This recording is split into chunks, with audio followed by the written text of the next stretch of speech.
People always ask why The Wrath of Khan is the best Star Trek movie. I think they're asking the wrong question. Because as I get older, the less I think it's a Star Trek movie.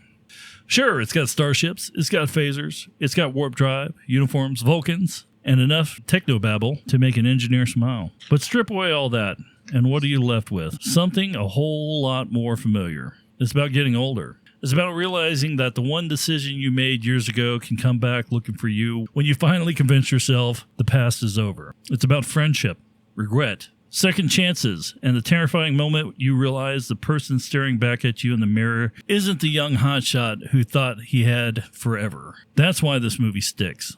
Not because it's special effects, not because of the spaceship, not even because it's one of the greatest villains ever put on screen. It's because every character had something to lose. Nobody walks through the story untouched. When I was a kid, I watched it for the starship battles. When I got a little bit older, I watched it for Ricardo Montalbán's chewing scenery like it was an all-you-can-eat buffet. Now I watch it because it's about growing older without growing irrelevant, about friendship and survival. Funny how a movie can change, even when it never actually does. Maybe that's why it keeps finding new generations. Beneath all the photon torpedoes and warp engines, it's telling one of the oldest stories there is. This is what we saw on Stolen Cable, The Wrath of Khan. It's always been more than a Star Trek film. Ladies and gentlemen, I am your Uncle Patches. I am here with Sinister Cinema. And we are introducing a new person in. We've got the Crimson Scarecrow. Hello. He's one of our old friends that decided he wanted to be on the podcast for a change. That's right. He listens occasionally. Unlike our other friends that want to be on the podcast that don't listen, but you never show up. All right. Well, this all is right. This is one of my all-time favorite films, and not because it's a Star Trek film. It's because it's a great film. Yes, that is true. This is a film that you made me watch because of that.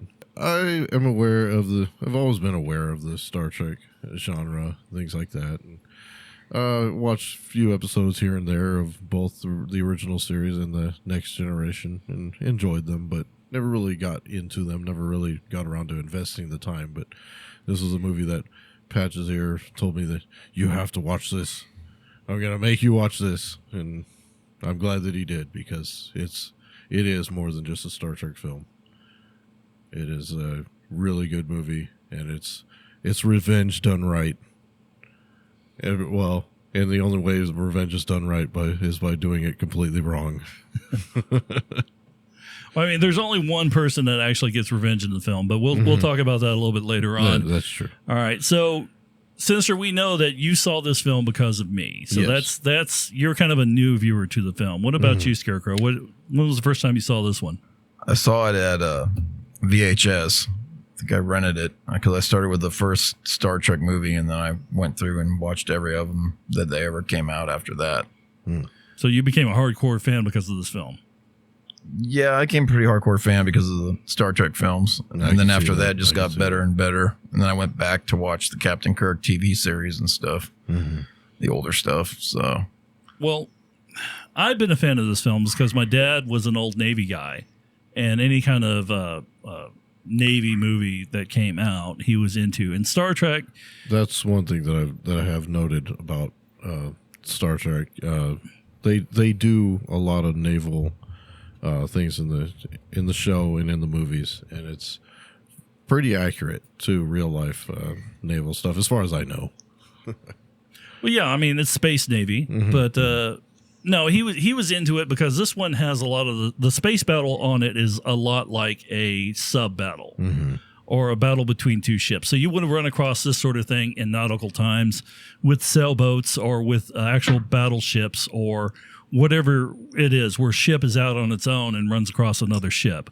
And that was actually by design. The first Star Trek film, which was largely brought upon by fans from the TV series that was canceled out. And the Star Trek fans are fanatics. Yeah. By big time. Oh yeah. Yeah. So by if you look up the word fanatic, that is the exact label, word for word, of what a Star Trek fan is. They are fanatics when it comes to the series. Yes. So they came out with the first Star Trek film, which I do remember seeing the first one at the movie theater, but not this one. And it was a bore fest. Yeah. Back in the day. We went in and we had our Happy Meal, Star Trek Happy Meal, got whatever prize we were supposed to get out of the thing, and I don't even remember what it was. I think it was some iron-on patches of the Starfleet emblem. And then we went in and saw the movie, and I think I fell asleep in the middle of the film because it was so boring. Yeah, the first movie was not very good. So we didn't bother with the second one until it came out on video, and this became one of my dad's. Which is too bad because this would have been the one to see in the theater. This one saved Star Trek. Star Trek wouldn't be as mainstream without this film. This one grabbed a whole lot of audience from it, and it even started the. There's actually technically 3 Star Trek films that are based off of this one movie. So there's Star Trek 2, Star Trek 3, The Search for Spock, and Star Trek 4, The Voyage Home, which were epic. All those were epic films in the 1980s. Now, the second one in the series, The Search for Spock, wasn't as well received. I do believe there was what they were calling the Star Trek curse, where every odd number Star Trek film didn't do as well as the even numbered ones. I've heard about that. But then, you also think about the fact that it's like, okay, the stakes were raised in this second movie. They were killing off main characters, things like that. The characters that you had watched on the series and grew attached to and things like that. And then third movie comes around, it's like, oh no, actually Spock's still alive. or we brought him back to life, Well, that's funny. That was actually by design. They came into this one and they told the director, look, the first one didn't do as well as we thought it was. So we're gonna scrap all the Star Trek stuff. We want you to do it more of a Navy film, of a nautical film. And we don't even want you to use the same music. And they didn't. They had an entirely different score for this. I think the only original music that they did from it was the Final Frontier at the beginning. Yeah. And then everything else was completely different. But the Star Trek The Next Generation even used the music from the first film as their opening. And you didn't have any of that, any of the hints of the original Star Trek film in this one at all. Wow. So technically, I would say this is the first real Star Trek film that they came out with. Okay. The other one is just kind of a throwaway because nobody even talks about it. No. Yeah. Killing Spock off was such a huge risk, though, because he's like the second most popular character. That was the first thing that got leaked on this film. Yeah. And they actually had to write the whole deal with the Kobayashi Maru at the beginning where everybody dies in a simulation. That's how they were able to subvert the expectation of the audience that Spock was going to die in the film. Oh. So it was a shock at the end of the film. They all thought, well, you go in and you see the film, it's like, oh, well, yeah, they leaked the first part of the film where he dies in a simulation. That's not a big deal. Yeah, smart. That is real smart. So. Now, Sinister, I know for a fact that you were a fan of William Shatner. Yeah, this is the funny thing. I am a William Shatner fan and not a Star Trek fan. The man fascinates me. He's an accomplished actor, but he's so much more than that. He's a singer, he's a writer, he's a director. He's just, as much as you can learn about this man, he's so much more. He's such a dynamic person. He's a huge personality. He earns it in every way. I don't know. There's just something about the guy that just really draws my attention. He has a heavy metal band. Yes. Yeah, he's supposed to have a heavy metal album that comes out, I think, in September this year. He has a few albums. He has a spoken word album, The Transformed Man, and then he has another album that is called Has Been, which is really good. It's produced by Henry Rollins. If you ever get a chance to check it out, I'd recommend it. It's a lot of it is cover songs, and then there's a few original things that he wrote himself. It's mostly done in spoken word too, but it's still really good and flows really well. It also kind of gives you a lot of insight into his own personal life, stuff like that. What about you, Scarecrow? What do you know about old Bill Shatner, William Shatner? I mean, besides Star Trek, I know he has a really good show that he has on Netflix called The Unexplained. That's I've been pretty hooked on watching that, where he goes after mysteries and stuff that are really cool from different countries and stuff. Oh yeah, I forgot about that. Yeah, it's sort of like an unsolved mysteries type of thing, right? Yeah, that's really cool. good. That's cool. primarily when I think of him, I think of obviously Star Trek, but he's definitely a talented guy, man. He's got his fingers in all different kinds of things. Well, when I was growing up, William Shatner was always considered to be a joke. He was always the butt of a joke growing up. He was always told that he was a bad actor mainly because of the Star Trek performance back in the 60s. Yeah. And somebody always had something bad to say about William Shatner, but from what I understand, he was a real jerk back in the day too. Yeah, and that's what I hear. Yeah, later in life, he decided that, he was a jerk, and he's actually tried to make amends. This is what I hear. It's all Hollywood backstory stuff. But watching this film, you cannot tell me that you'll never be able to convince me that William Shatner is a bad actor, because his performance in this film is amazing. Yeah, not at all. Very, very good. And I know that there were a lot of things back in the actual series days where he had to have so much screen time as compared to other actors, things like that. Oh yeah, egomaniac. And then there was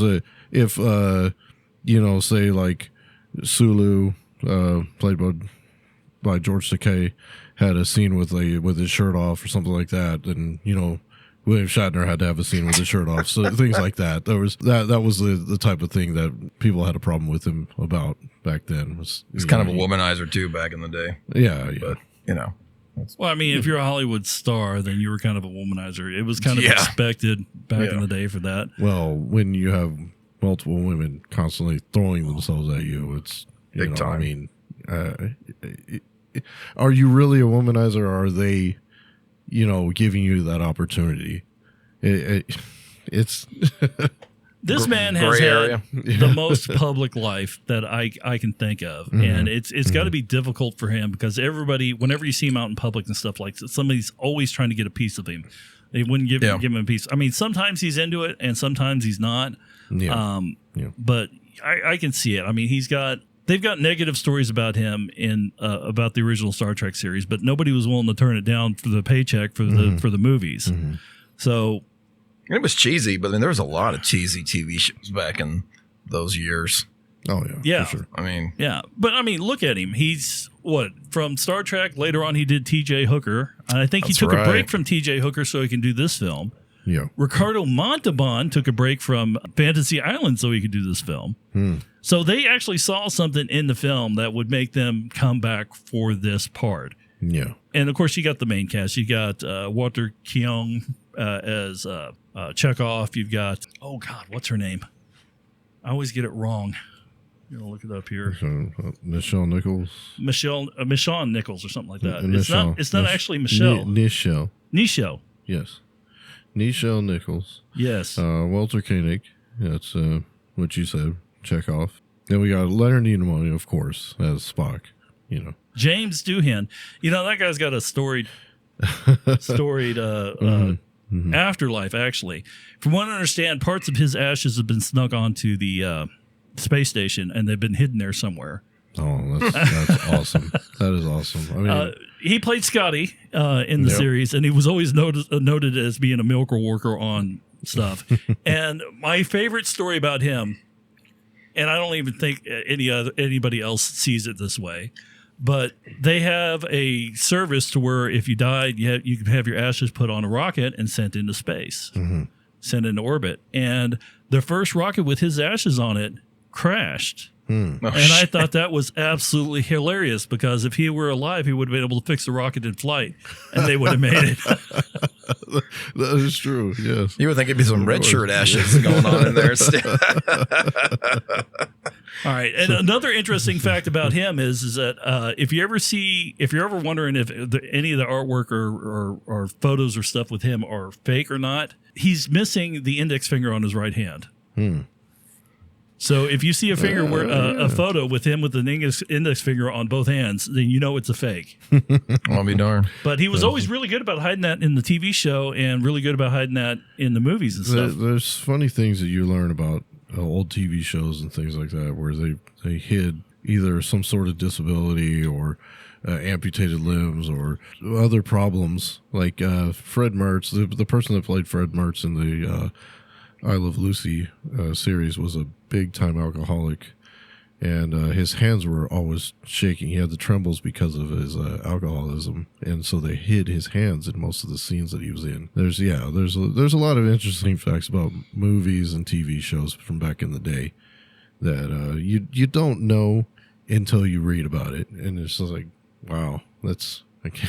Well, I know for a fact that Nichelle Nichols did want to be on season 2 of the original Star Trek series, and she had a conversation with Martin Luther King. Because that was what you did back in the day if you were a black actress or Sure. So she happened to be at a party. He happened to be there. He was excited that she was in the show. And she goes, well, I don't think I'm going to be coming back for season 2. And he talked her out of it. He says, why? We are fighting for reputation, for representation all over the place. And here you are on a ship, and you're not in a servitude role. I mean, you're not coming in as an orderly or somebody serving drinks or something like that. Not at all. She's not a servant. She's actually part of the crew, and she's a major part of the crew. Yeah. And if you look into the story behind her character, she has got to be an expert in multiple languages, not only Earth languages. She's got to be able to help decipher alien language as well. So she's got to be a genius to be in that particular role anyhow. Oh, yeah. And it's something that if you're just sitting back and watching the role and everything like that, you don't put any thought into it. You think, well, it's all the computer doing it. Well, the computer doesn't do everything. A lot of people don't give enough learn all credit that language. People don't give enough credit to language experts. Where shit, that ain't easy. Yeah, well, she wanted to go back to dancing, which I don't even think they gave her a dancing role in it, other than a couple of times in the series. And then that one, I think Star Trek 5, we were talking about that last night when we were coming back from the AC/DC concert. Yeah. You were talking about Star Guilty. Trek 5, and I was like, yeah, that's the one where they had Nichelle Nichols doing a sexy dance at the beginning of the thing. And she's an accomplished dancer, from what I understand. And they never played up to that. But, they got a part with her where she is such a badass in the second film, too. But, well, not the second film, the third film. Where they're trying to steal the Enterprise, and she's she's in a transporter area with some young kid and like that. Says, well, this place is boring. And she goes, well, it might get exciting sooner or later. And he goes, yeah, right. Well, it might be exciting to you since you're coming down to the end of your career. And then she pulls a gun on him and locks him in a closet when the Captain Kirk shows up. Or Admiral Kirk, as he is at that particular point. Yes. Nice. Yeah, so no, she's always been a badass in the series. I always liked her character. She didn't have very much to do in this one other than the regular standard call out and stuff. Leonard Nimoy. Yeah, that's for sure. Leonard Nimoy is Spock. Always that is an iconic character. Amazing. Oh yeah. I mean, even if you don't know the series and everything like that, you know Mr. Spock. It's a character that transcends time and the genre that he was in. Everyone knows Mr. Spock. Yep. And everyone knows someone like Mr. Spock. Yeah, somebody so straightforward and so emotionless. Still choose the scenery. Just pure logic. Nothing shakes him. Nothing, because emotion is illogical. So it has no meaning or purpose in his life. And then we got DeForest Kelly as Dr. Leonard McCoy, who is all emotion in this. Big time. Yeah, you got to have the contrast. I thought it was amazing the way they worked their dynamic in between the two characters into the third film. The third film is technically this film just continued on slightly more. Yeah. It's got its own story to tell, but it literally picks up where this one drops off. But, their whole dynamic in this one leads into the third film, even though it wasn't even a planned film at the time, which I think is amazing the way they were able to work that up. Yeah. Oh, my God. Ricardo Montalbán. Yes. Beast mode. Oh, man. He made the film. Him and William Shatner, just the highlights of the entire film. Ricardo Montalbán just played this character so well. He's a genetically enhanced human, so he's superior strength, superior intelligence, longevity, everything that you could ever want. That was what he was. But he's on this. He blames Captain Kirk, Admiral Kirk, for the death of his wife. And he's even leading into him finding out that it's Admiral Kirk. Yes, Admiral Kirk. Oh my God! Just the way every line that he delivers is just it's poetry. Yes, it's poetry. Yes. it just, there's so much to this character is so dynamic. Every line he delivers is like straight out of a poem, and the way his delivery of the line is just, it was such passion and everything. It's like, wow, yes, this guy really means it.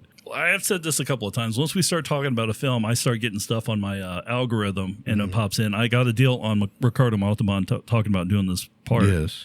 And he came in and he was saying, it's like, oh, I wanted to do the part because it was something other than Mr. Rourke when I'm playing. And I was reading the script, and it just didn't sound right. So I had them send me some tapes of the original, because this is actually a sequel from one of the original Star Trek episodes where he played the same character, Khan.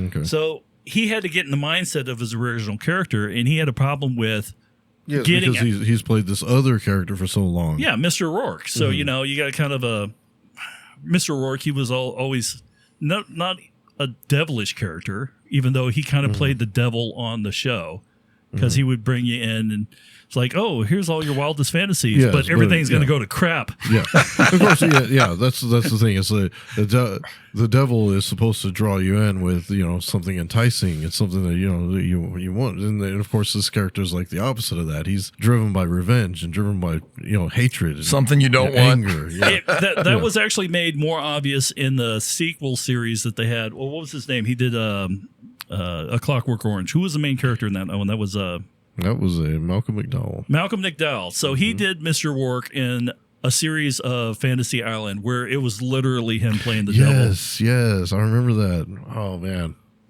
it was obvious with him playing it that he was a devilish character, or a demon character, because it's Malcolm McDowell. I mean, yeah, he was.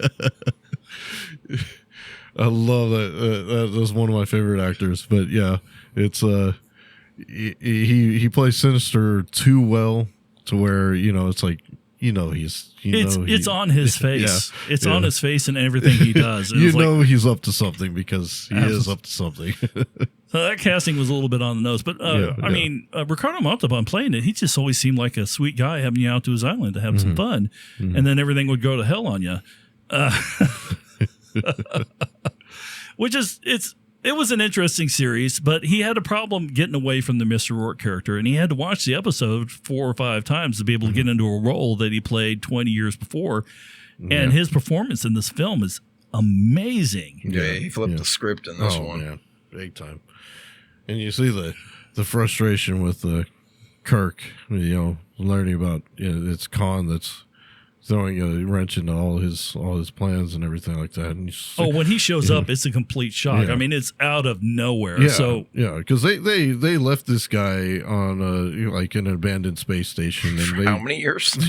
Well, in the TV series, he took over the ship after they found him adrift. What the original storyline was is that they were super soldiers from the 1990s. Oddly enough, because the series came out in the 60s, they figured we were going to have super soldiers and a genetically engineered society by the 90s. Yeah. And he was an overlord. Yeah. So they cast him out when they finally took him over. They were trying to become a better society, so they allowed him to be cast out. So they were in cryo sleep and shot into space to go to their own planet to be able to. But something happened. Of course, the technology in the 1990s wasn't all that great. And they were just adrift, and they found him they found him. Could create super soldiers, but, you know, space travel still a little sketchy. Well, how much effort are you going to put into an overlord that almost took over the planet? Yeah, that's true. At the top of the list. So that's obviously where they got the idea for Planet Hulk, where they shot Hulk off into space just trying to get rid of him. How'd that work out for you? No, it didn't work out very well at all. So with Khan, which, if you ever get a chance to read the comic Planet Hulk and then World War Hulk, oh man, some of the best writing ever. They had to get the whole thing behind it. The premise behind it was they had to get rid of the Hulk for the whole Civil War, the original Civil War series in the comics, because whichever side he would have chosen he would have been a ringer for. So they had to put him off planet. Which is basically what they did in the MCU version. So yeah. So the thing is, all in all, in Marvel Comics, if you can go back and get a hold of all the original comics from Civil War, Planet Hulk, and World War Hulk. It's going to be some of the best reading you've ever made. I mean, it's some of the best stuff you'll ever read. Yes, it is. In my opinion. But back to Star Trek. Yeah. On our tirades again. All right, back to Star Trek. I mean, so he gets shot off into space, Khan, with him and a whole freaking company of other super soldiers. Yes. And he gets picked up by the Enterprise back in the 60s from the 1960 series. Everything's going good, and then he decides he's going to take over the ship, and then Kirk was able to defeat him. Yes. But in compromise... And not only that, but his followers, the other super soldiers, are 100% devoted to him. Oh, they will lay down their lives for him, literally. Yep. Yeah. Absolutely. Well, so in the original series, they made a compromise. They said, look, Kirk is supposed to be a very compassionate person, right? Mm-hmm. He says, look, we found this empty planet. It's devoid of any intelligent life, but it's lush. There's everything you can want to start a society there. And in the time period, and they don't get into this in the movie, but he fell in love with a yeoman that was on the ship, and she was the one that was actually helping him take over. Mm-hmm. So she elected to go with him rather than be court-martialed for her treason. So that is the woman that he was married to from the 1960 series that couldn't survive. What had happened was the planet that they were searching for that was supposed to be a dead planet blew up. And the planet that we're on was shifted orbits. And the super soldiers were able to survive. Yeah. But his wife, who was full regular person, died. Which is funny because back to the Planet Hulk thing. Yeah. They sent him off to a planet initially that was the same thing. It was lush and full of life and everything like that, but it was devoid of intelligent life. So it was like, you can go there and be the Hulk and, be just as destructive as you want, and you're not going to destroy anything that has any kind of meaning. But he ends up going, being diverted to a completely other planet. I'm not even going to go into that because that's a whole other thing. Yeah, we're sitting here talking it out, and you're realizing, oh my God, they stole the whole Planet Hulk story from freaking Khan. Surprise! Yeah. All right, so Chekhov is on a different ship, right? And he gets in, and they're trying to find a dead planet, and they go and they happen across Khan, thinking it was a different planet. Yes. And the funny thing is a piece of trivia, Chekhov wasn't even in the series until the following season. So there's no way that Khan could actually recognize him on it. So funny. I guess he was just off duty at the time period of the Khan, and he just happened to be on the ship somewhere they recognized. But yeah, that's one of the things in the movie. He definitely recognizes him from back in the day. Yeah, I guess there was no way he should have been able to. So they have an entirely dynamic relationship between him and Captain Kirk. So between Khan and Captain Kirk in this film, which is absolutely amazing. Yes. And absolutely pure acting because they were never on set together. Yeah. The ship, the bridge that they used for the Enterprise and the bridge that they used for, I can't even remember what the name of the other ship was, the one that they took over. It's the same bridge with different lighting. Yeah. And they dressed it up a little bit different. So that was one of the things that I've noted in this movie is that their battle was across ships. Yes. They were never face to face. It was the tension. You could feel it when you're watching the movie. Oh, they build the tension really good in this. I mean, you're there on the edge of your you're there on the edge of your seat and you don't even realize it. Yes. It was done very well. Yeah. Big time.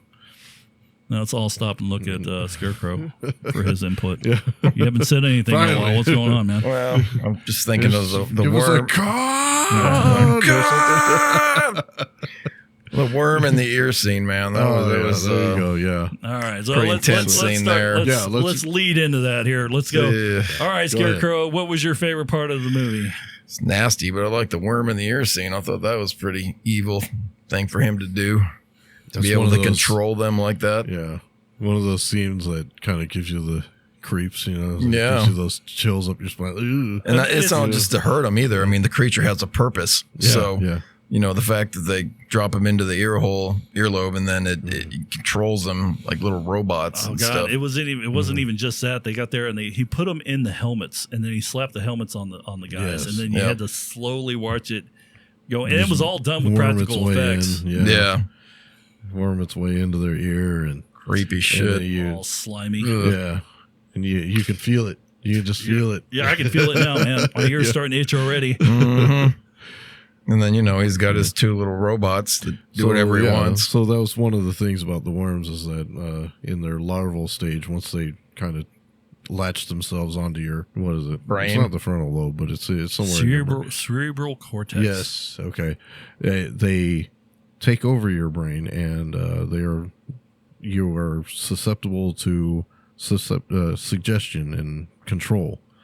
So, but only from Khan, which was weird. You figure they're sitting there, it was like, oh, we're going to take the Genesis device. You can't take the Genesis device. He should have stopped and said, hey, we can't take the Genesis device. It's like a Star Wars scene and stuff. Spaceballs, yeah. You don't want the Genesis device. I don't want the Genesis device. So what was your favorite scene there, Sinister? The whole scene where at the end where Khan puts his ship into the self-destruct sequence, it's going to consume the Enterprise as well. And they're within range, and there's no way their thrusters are down, all this other stuff. There's no way they can get out of the range of the explosion, and he knows it.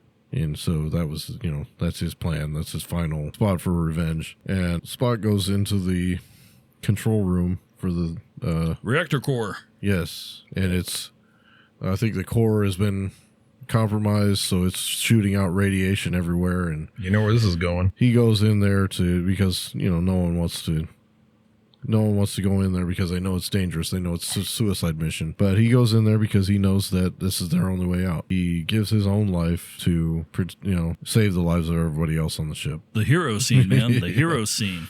Self-sacrifice. Yes. The needs of the many outweigh the needs of the few. Yes. So he starts telling this to Kirk at the beginning of the movie, and they get cut off, so he never really gets to elaborate on it. But then this is like at the end of the movie, he kind of is able to tell him, this is what I mean by it. The needs of the many outweigh the needs of the few, or the one. And he tells him that through the protective glass that oh, he can't even touch his friend at the end. Yeah It's a pretty emotional scene. I remember growing up. Now, I'd seen a few of the Star Trek episodes, and I'd seen the first movie, like I said, at the movie theater, but I was really young. And so when this film came out, I was starting to have a little bit better understanding. And, like I was saying in the opening, it is kind of a 3-tier type of thing, depending on how old you are. When you're young, you're in for the space battles and the ships and stuff like that. Mm-hmm. Yep. And then when you get a little bit older, you understand the dynamic of the battle between them. And then you come into the, I wouldn't say the end of your life, but you come into the time period where I am. I just turned 50 last year, and Kirk turns 50 in this film. Which is really weird to me, to be the same age as Captain Kirk is in this particular film. But you can, when you're this age, you can kind of see where his melancholy was coming from, why he was just kind of trying to figure out his relevance in the world or the galaxy after being promoted to admiral and not having much to do other than train new recruits. Which is another interesting thing that was part of this film. They had 2 inexperienced crews on these ships. So Khan's crew, of course, never dealing directly with space battle. They had to learn on the fly. So they were superior in most ways, but this is where experience comes in. Khan, by every scope of everything, was a better man in a lot of ways than Kirk was. He was, had superior intelligence, superior, strength and everything else. But he did not have the military experience that Kirk had. And that's where Kirk was able to overcome, everything that Khan threw at him. Well, so it's something that they led into in the new Star Trek movie series, is that Captain Kirk was a genius level intellect himself. Yeah. But they never played that in the original series and stuff. No, they hinted at it, but they never really kind of flat out said it. I mean, they kind of hinted at it in this movie too, where he was always thinking outside the box. He was given this a test that was supposed to be a no-win situation, And what was his solution? He went in and reprogrammed the computer to where he was able to actually, present it a situation where he could come out. They did that. They showed that part in the second new Star Trek series. Yep, they sure did. And I think it was absolutely terrible the way they did it. Yeah, they showed it as he was being arrogant and eating an apple or something at the same time. No, which I think it should have been. Mm-hmm. It should have been more subtle. It should have been him giving commands and everything actually working out for him. So he gets a commendation for that, for thinking outside the box, things like that. But of course, at the end of the movie, he is presented with a no-win situation and still comes out, the winner. Yep. Because of the fact that he's able to think of every possible thing, even things that most other people couldn't even conceive of. Well, that's a problem that you ran into with this particular crew, and they actually bring it up in it. There's a scene. All right, so the movie starts out with them training the new recruits for the ship, and they get on the ship and they head out on just a training cruise, and then they get called into this situation. When they're first attacked, everybody in the engineering section runs for cover except for one random guy. They didn't really explain it because it was a cutscene. That was actually Scotty's nephew. There was some emotional contact that was supposed to be there between Scotty and the boy because he had his sister's son on the ship with him, and then he died because he was the only one that was able to stay at his post rather than running away. Yeah. And it's another reason why Khan was able to get the upper hand on him, is because the crew couldn't repair the ship fast enough for them to do a counterattack until they got really lucky there at the end. What was your scene that you really liked? You were saying something about Chekhov. Oh, Chekhov's Revenge. Yes. This is another thing that I pick up on the internet. It was somebody else's podcast, and I wish I could direct you guys to it, but I can't remember who it was. But once they tell it to you, you're all like, "Oh my god, that is absolutely what happened." So you've got this unexperienced crew, right? And they're missing their shots. Even Sulu, who is the head pilot of the ship, can't seem to hit anything, even though they've got him firing off. And then Chekhov comes in at the end of the film. Now, this is after he's been branded a traitor for luring everybody into the situation because he was a trusted member, even though he was under mind control. Yeah. And then he comes on the ship, and you pointed out that he comes on the bridge at the end of the film when they're doing the main battle. And he's kind of sheepish in there. He's like, well, hey, can I help out? And then Kirk doesn't even bat an eye. He comes in and says, take the gunnery position. And he was like, okay, that's it. Once he gives the command to fire, Chekhov blows the crap out of the other ship. He is hitting every mark one after another. And you have to figure that had to have been so satisfying for him after being forced to betray his captain, his admiral that he'd worked with all those years ago. All those people that died on the space station because of him. Pissed off, he put a worm in his ear. Yeah. And he was able to come back and get his revenge. So, out of everybody else in the film, Chekhov is the only one that actually gets revenge in this film. Maybe they should have gave him his own car. Yeah, no shit. If anybody should be screaming, it should be him. Firing at him, car. Right? They give him a bunch of crap over that scene as him being bad acting, which is absolutely ridiculous. He did really well through the entire film, and then the death scene of Spock. Oh man! So he's giving the eulogy for Spock. Tearjerker time. It is, and the scene is memed and everything, and it's made fun of, particularly by Seth MacFarlane and Family Guy, stuff like that. But for me, I can see this is a man who is giving the eulogy for his best friend.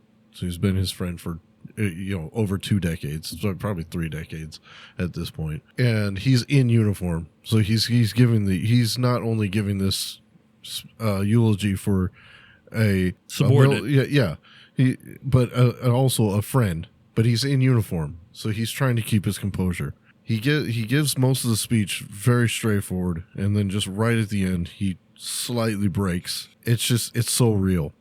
Well, what gets me is he breaks at the point where Spock would have actually held offense to it. He says, yes, which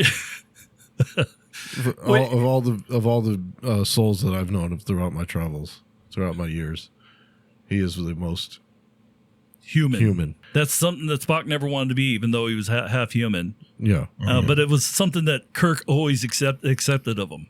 Yes. For Spock being half Vulcan, they are supposed to be emotionless. They are supposed to be all pure logic, in which he always tried to be. But Kirk always saw the human side of him. Spock always had a human connection with Kirk. Yes. He was the only one that he really opened up to. Other than Bones. Yeah. I wonder when people saw that scene and were like really pissed off that Spock died versus he's not really dead. He's gonna come back. You know? Well, you have to understand the audience back then, because the audience back then weren't in the comic books. Right. Well, not like we were. This wasn't really considered to be a comic book series. Yeah. I mean, there was some, I remember like Entertainment Tonight or something like that, where they were talking about that. It's like, well, what's going to happen now? Where do they go from here? Yeah. And then it was all tongue in cheek there at the end. It was like, oh yeah, well, the search for Spock. They're going to go hunt up Spock in the second film, which, he only shows up at the end. Yeah. But it's an amazing film. Very heartfelt. Oh God. We forgot. Such a good film. We forgot to mention Kirstie Alley. This is a How can you forget her? Bombshell. Well, I think we kind of almost purposely glossed over that because we might have to excuse ourselves. We didn't want to make this the Kirstie Alley show. Yeah. All right. So this is the first appearance of Kirstie Alley. This is her debut film. And she is just gorgeous. Yes. For somebody who's just playing an emotionless Vulcan in this thing, she is pouring sexuality out of her. Oh, yeah.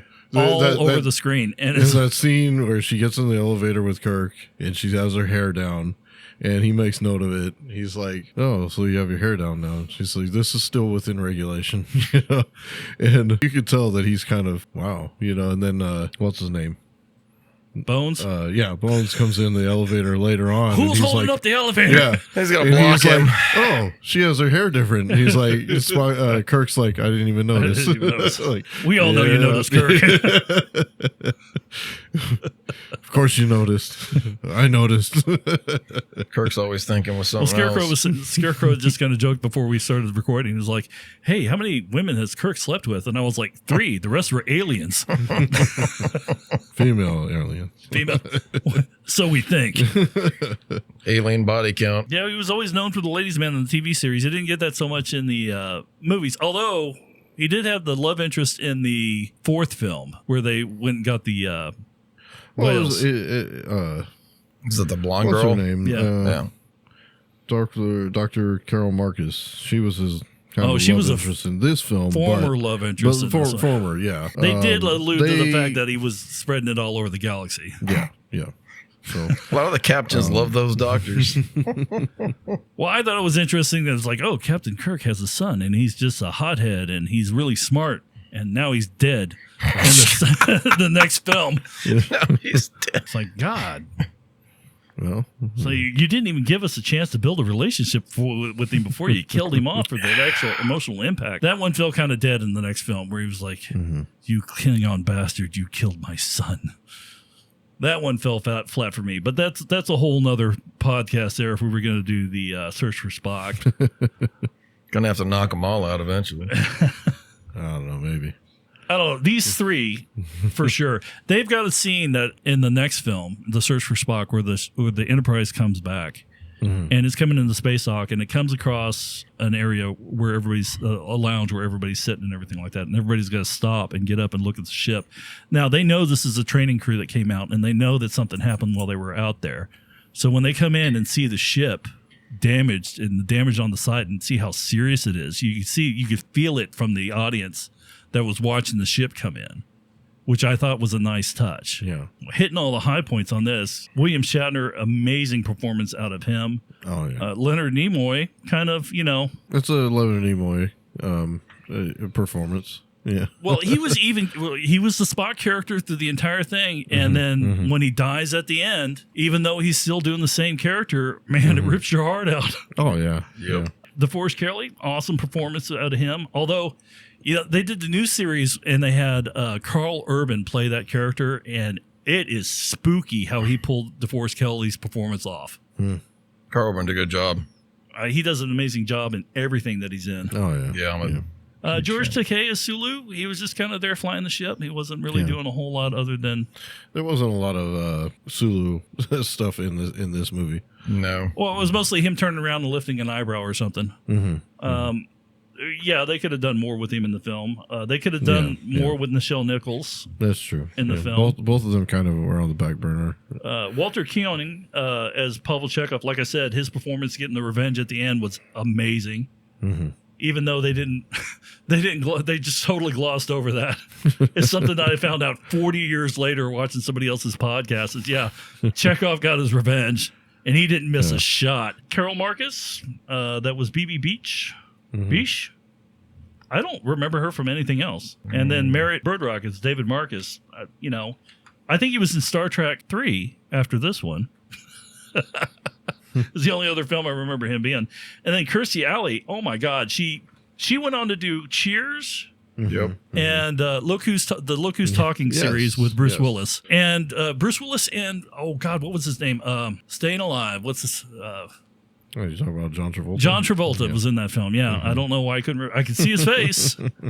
Couldn't hit the record button. Don't know nothing. But Kirstie Alley, those eyes. Oh, God. She's like a fine wine, dark hair man. and crystal blue eyes. Oh, my God. Yep. Yeah. Aged like fine wine. I was talking to somebody the other day. And was like... Draw you in. Draw you in.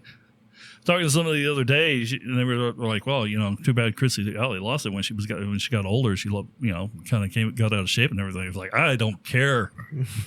She was still good looking. She was a bigger woman at one point in time. She wound up losing that weight just before she died. Yeah, I didn't care. She was good looking no matter what. It didn't matter because she still had those eyes.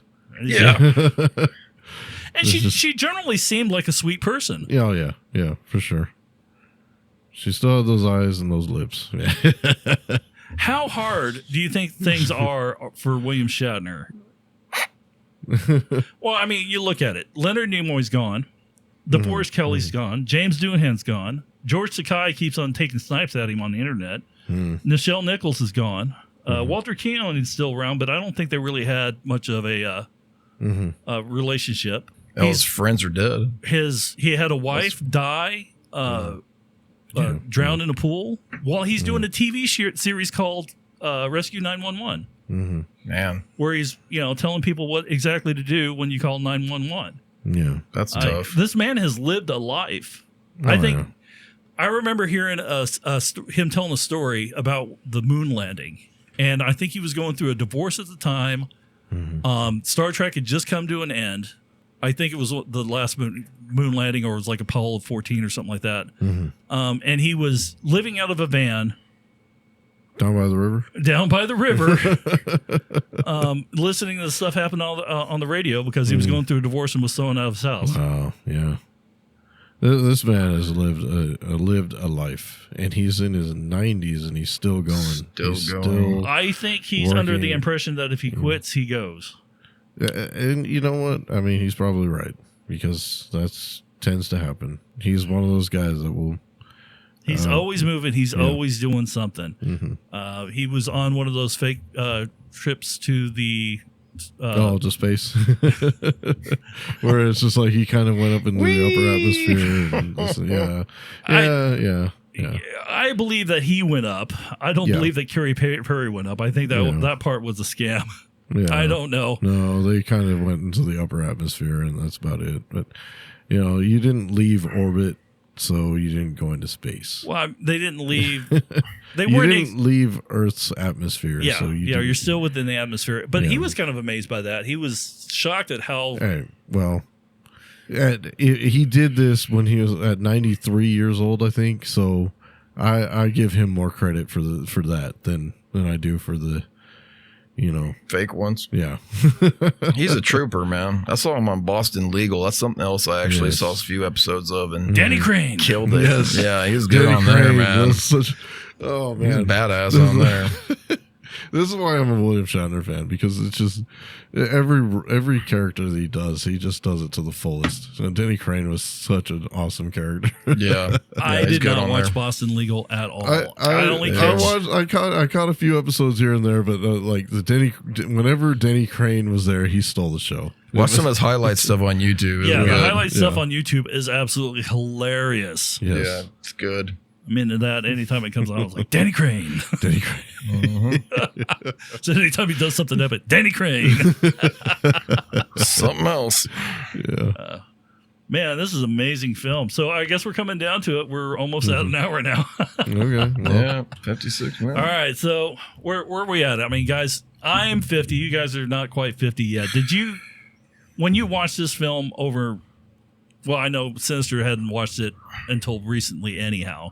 So you didn't get that that whole life experience out of the film. But how about you, Scarecrow? Did you get any of that where it was like different the older you got? Yeah, I think so. I mean, from when I was younger, when I was a kid, it's obviously the visual thing. It's like, spaceships and creatures and all that. And then you're more actually invested in the actual characters when you get older. Like, you really appreciate his portrayal as a villain and everything, and how they dealt with the certain situations. You just look at movies different as you get older from when you're a kid.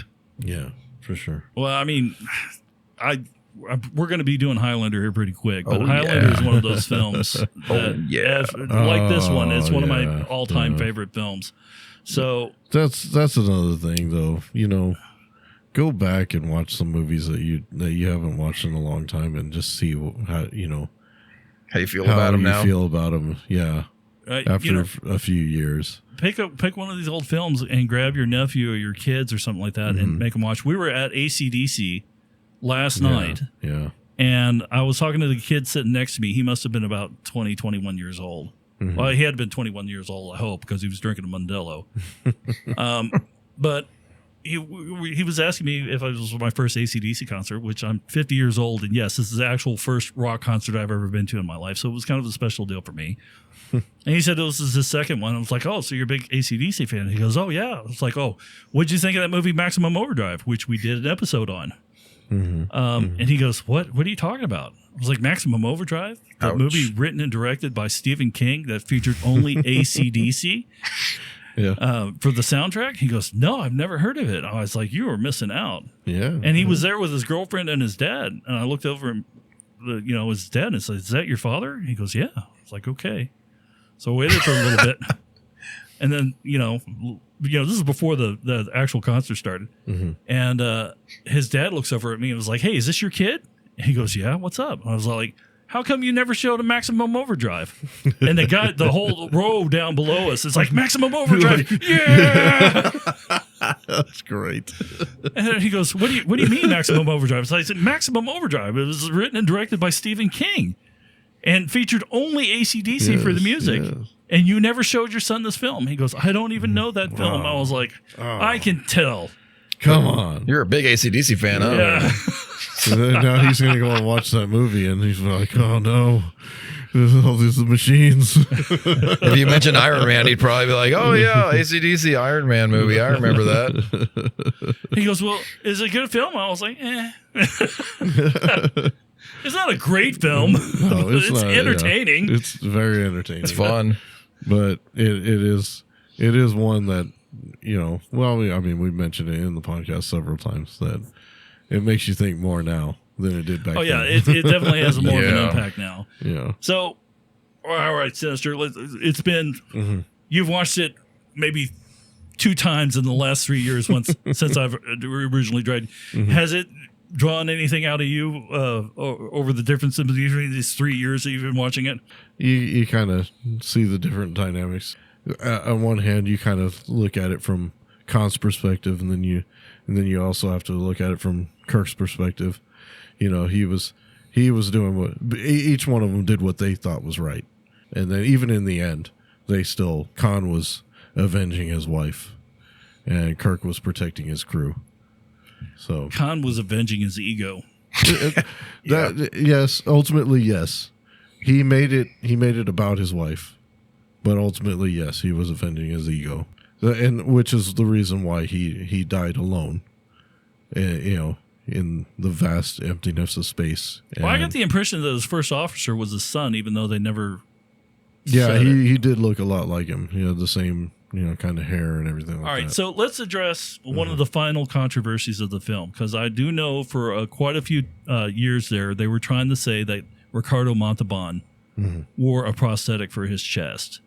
And I don't think so. His family's come out and said, absolutely not, that was him. He was actually very proud of his physique, and he insisted on not having any prosthetics for when he was doing the part. So he was working out pretty regular to get that awesome chest out there.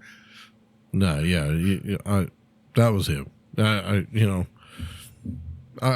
think I could spot a prosthetic and things like that. So yeah, it looked like it. No, it didn't. Not at all. But by far, he is the most, aside from Antonio Banderas, he is the biggest Mexican I have seen in my life. That guy was, he was tall. His physique in this film was impressive. He was the character was impressive. It's just everything. He was over the top, but not exceedingly so. He was over the top, but just the right amount of over the top. Yeah, he wasn't silly. Yeah, I mean, you took him seriously when he exactly. He did what he but did. He's physically a large man, yes. not a fat man. I mean, he's tall. He's tall. Mm-hmm. He is a tall man. Oh God, Ricardo Montalbán's accent. Oh my God. Yeah, we needed Brant on here to tell everybody how sexy he is.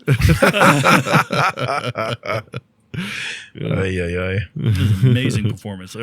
Hats off to Ricardo Montalbán. May he rest in peace. Yes. God, it's like everybody around William Shatner is dead now. Yeah. I guess that's what happens when you live this be this old. Yeah. He'll probably hit 100. That dude's so gunning active. When he does die, it'll be a shock. It'll come out of nowhere. Yeah, that's true. Unlike Gene Hackman, when he died, everyone was all like, well, we hadn't seen him in a few years, so we figured he was probably in decline anyhow. But no, he'll be doing like a con one day, and then the next day he'll be dead. He'll go out like Jim Henson did, where it just doesn't make sense that he died. He'll go out like Ozzy Osbourne did. That didn't make sense. Yeah. I mean, everybody was like, he just did a show 3 days ago. What's going on? When your number's up, your number's up. And well, it wasn't a giant surprise for Ozzy Osbourne. They had to roll him out on stage. That's true. That's true. I mean, it wasn't as much of a shock as it was Hulk Hogan, who died 2 days before him. That was crazy. That hit me a lot harder than Ozzy Osbourne. Well, I mean, he was a childhood hero, so yeah. Not in Star Trek universe. But let's focus in on our PSA here. Mm-hmm. So, what should our PSA be this time? Don't let revenge consume you. It's pretty good. I don't know. It worked out for Chekhov. Payback's a bitch. But he wasn't consumed by revenge. He was just pretty good one. He was just getting revenge. Oh man, he got his opportunity and he took it. Khan, that was his entire drive and everything. He even got exactly what he wanted. He got the Genesis drive, and he still was so driven by revenge that he wanted to get Kirk.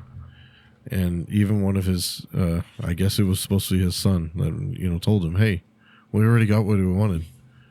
But it wasn't enough for him because he was so driven by Wasn't revenge. enough. Well, you can't convince me that if the ship actually left them in the center of the planet and got away, that, well, I guess Chekhov was with them, wasn't he? Mm-hmm. But, if they did, if Khan had happened to get away and the Enterprise had gotten away too, they could have done a whole series where Chekhov was out to get revenge on Khan. Just a random side character that Khan had no idea, barely inkling him who he is, because he was totally obsessed with Kirk that he didn't realize he created his ultimate enemy in somebody completely different. He created his own.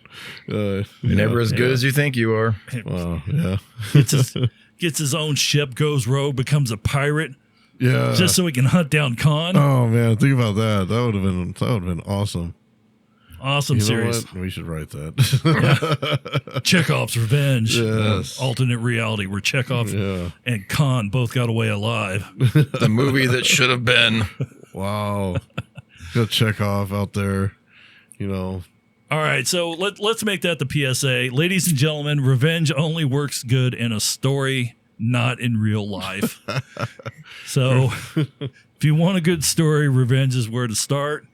If you want to live a good life, let things go. Well, there's that old proverb. So if you go out seeking revenge, dig two graves. Well, I mean, you got to take revenge on two people, so. Well, no, it's because you're killing yourself at the same time. Yeah, how did that work out for John Wick?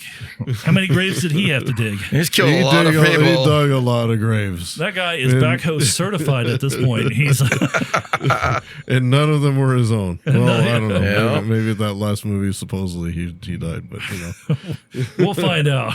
Yeah. All right, ladies and gentlemen. Oh, I mean, if you think about it, he was a hitman, and then all of a sudden he buried his life before he married his wife. And then he wound up having to dig that grave back up.